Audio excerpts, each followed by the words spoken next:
Good morning, friends. This is Om Jagdish Gauri Mahapramanand. So today's topic is about opportunity. If you want to really take opportunity from my side, then you are welcome. Because if you think I am over, uh, over, uh, say over topics and all that, so it's not like that.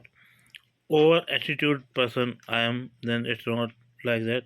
I have a capability, that is why I am giving the opportunity.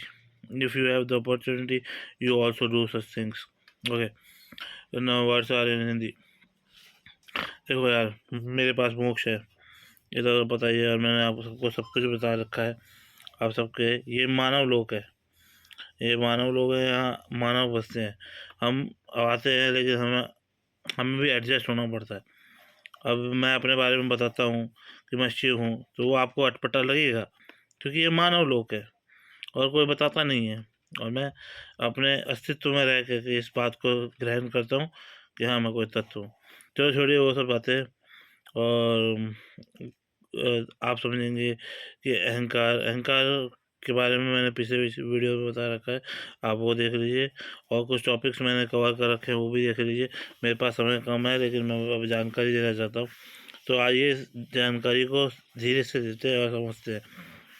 सबसे पहले समझने की बात यह है कि जो मोक्ष का फल था, उसको मैंने नेचर को सौंप दिया, प्रकृति को सौंप दिया कि वो अपने अपने जो तत्व से वो मोक्ष अंतलोक में कुछ बूंदे उधर गिरा के वनस्पति की तरह उगाएगी। तो अब अंतलोक ही है, लेकिन वो मोक्ष लोक हो गया है।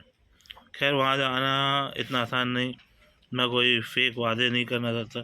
अगर आपकी किस्मत अच्छी होगी, आप अच्छे होंगे, आप सब अच्छे कर्म किए होंगे, तो कर सकते हो। तो इसके बदले में मैं क्या लेके आया हूँ अपॉर्चुनिटी। देखिए, ये संभव है कि मैं आपकी हाजिरी माता रानी के दरबार में लगा सकता हूँ, क्योंकि मैं भी भक्त हूँ। बाकी अलग चीज़ें, भक्ति मेरे अंदर भी है, और यहाँ का ग्रहण किया हुआ आचार विचार है। तो इसके हिसाब से मैं ये कह सकता हूँ कि क्या कहते हैं, मैं देवी देवी माता रानी को क्या आप सबकी हाजिरी लगा सकता हूँ। और कोई भी धर्म, कोई भी जात, कोई भी, सब चलेगा। बस मनुष्य उस लायक होना चाहिए। आप मेरे साथ आइए, प्रार्थना लीजिए, अपना टोकन नंबर लीजिए और जाइए। अब ये सोचेंगे ये टोकन नंबर, अब सोचने वाली बात नहीं है, क्योंकि हम मेरे अंदर अहंकार क्या होता है सबसे पहले समझते हैं। जब कोई काम करने की क्षमता बढ़ती रहती है, तो उसे अहंकार कहते हैं। जब कोई काम करने की क्षमता बढ़ती है किसी और व्यक्ति विशेष या समुदाय या संसार में, तो उसे अहंकार कहते हैं। तो मेरी शक्ति, मेरी जो कार्य करने की क्षमता है, वो बढ़ चुकी हैं। तो इसके लिए क्या होता है, ये एक जन्म सिद्ध अधिकार होता है। ये महत्वपूर्ण होता है, बालों की तरह बढ़ता रहता है। तो इसका क्या होगा, हम उपाय क्या है, इसका उपाय कुछ नहीं है।